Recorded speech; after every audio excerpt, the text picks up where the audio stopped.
must tell you a story of my musical days of old.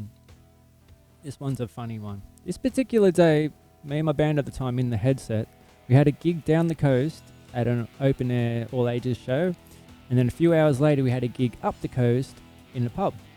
So we went down the coast, played the show, had a great old time. Me, the bass player, and the lead singer guitarist, after the show went and had a smoke. Yeah, totally legal smoke. Then we packed up and then quickly rushed up to the north coast for the other gig. Unfortunately, apparently the smoke affected our bass player a little more than usual, and he completely forgot his bass. He left it leaning against one of the walls down at this other venue. So now we're up at this north coast of the gig that's about to start within the hour, and the option was try to drive down to get the bass, which was an hour and a half. It's a 3-hour round trip. That was never going to work. Or try to find someone local who had a bass. So all band members quickly got on their phones and was contacting every bass player they knew to see if they could quickly bring a bass to the venue.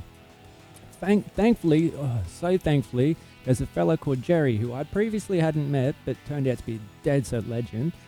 He brought a bass and we were able to play the show, and it all worked out well. But where it gets interesting is our band and Jerry's band then started a history from that. We started playing more and more gigs, did more and more shows, and we started getting a name and reputation because the more and more newspaper articles, your face gets out there and whatnot.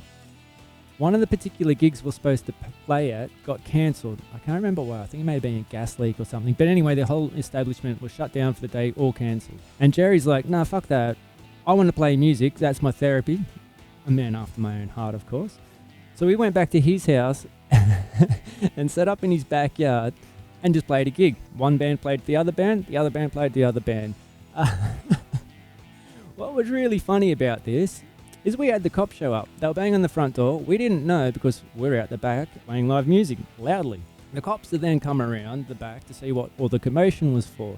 And then they found us, just two bands set up completely, just jamming it out. They didn't know what to make of it because they knew us both, like these two police officers knew both bands. And then they sat around for 2 or 3 songs and listened and said, look, it's going to take us half an hour to get back to the station. Do you reckon you'll be able to finish doing what you're doing before then? We're like, bloody legends.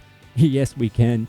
And so that's a good experience we had with the cops despite the noise complaint, and 2 bands playing completely to no one, just to each other for the pure joy of music.